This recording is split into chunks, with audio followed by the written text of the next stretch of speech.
kasih masih bersama kami di Suara Jakarta, Jak TV.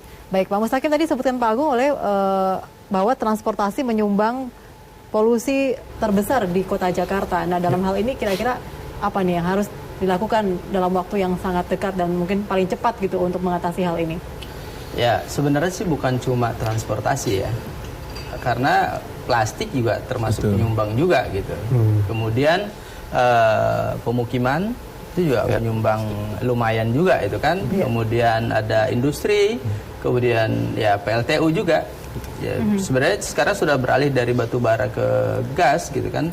Nah, tapi kan kita lihat bahwa dia juga termasuk penyumbang gitu. Nah, apa yang harus dilakukan? Yang pertama ya kembali ke produsennya. Kalau mobil, lihat mobil mereknya apa, kemudian ya uji emisi juga gitu. Jangan sampai kendaraan terus diproduksi, kemudian tidak memperhatikan emisinya. Nah, ini yang terpenting. Nah, kemarin Pak Gubernur juga sudah mulai uji coba ya, ganjil genap untuk motor nih. Cuma belum tahu seperti apa, tapi kelihatan efektif karena waktu Asian Games ya, SEA Games ya, waktu SEA Games waktu Asian Games kemarin itu efektif. Dan udara kita lumayan bagus pada waktu itu. Nah, tapi kembali lagi tidak cuma satu ya, bukan sekedar transportasi, tapi pola hidup juga mempengaruhi itu. Ya, apalagi sekarang dengan adanya plastik ya, plastik konvensional, ya itu juga makan cukup besar juga energi yang mengakibatkan udara kita juga tercemar. Oke, dari transportasi nih mungkin Pak Mas Nirwono bisa menambahkan nih, kira-kira tadi selain uji emisi dan juga tadi mempercepat berbagai macam transportasi publik yang bisa masyarakat gunakan sehingga mengurangi polusi udara. Ya memang sebenarnya ada beberapa kebijakan yang kita dorong untuk lebih dipercepat ya dalam konteks tata kota secara keseluruhan. Jadi yang harus dibangun adalah warga baik itu Jakarta maupun Bodetabek menuju ke pusat kota itu kan harus menggunakan transportasi massal.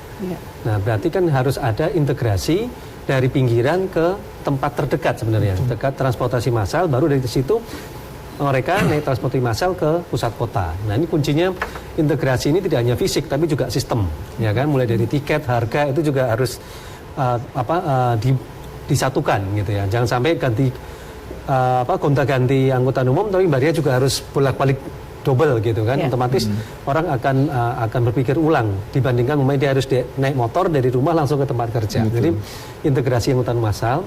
Kemudian yang kedua, kebijakan yang belum dikerjakan kan seperti penerapan jalan berbayar elektronik ya. Itu sebenarnya sejak tahun 2010 bahkan itu sudah diusulkan, tetapi sampai dengan sekarang masih ada kendala administrasi ya kayaknya yang belum terwujud penerapan jalan berbayar elektronik. Kemudian yang ketiga yaitu yang sedang diusulkan oleh BPTJ yaitu kan perluasan pelaksanaan ganjil genap ya. Kalau sekarang ganjil genap ini setelah Asian Games kemarin ini adalah pagi dan sore saja, sekarang diusulkan kembali pada saat seperti Asian Games, artinya dari pagi sampai dengan sepanjang hari ya. Jadi hari kerja sepanjang hari itu baru dari jamnya, tetapi luas ataupun kawasan yang terdampak ganjil genap juga akan diperpanjang atau diperluas. Nah, ini kan salah satu upaya sebenarnya untuk mengurangi penggunaan kendaraan pribadi ke pusat kota. Nah, ini juga harusnya berlaku seperti Mas Mustaqim bilang tadi, tidak hanya mobil tapi juga motor. Nah, ini juga pasti akan terjadi resistensi dari warga. Tapi yang paling penting adalah menjelaskan kepada masyarakat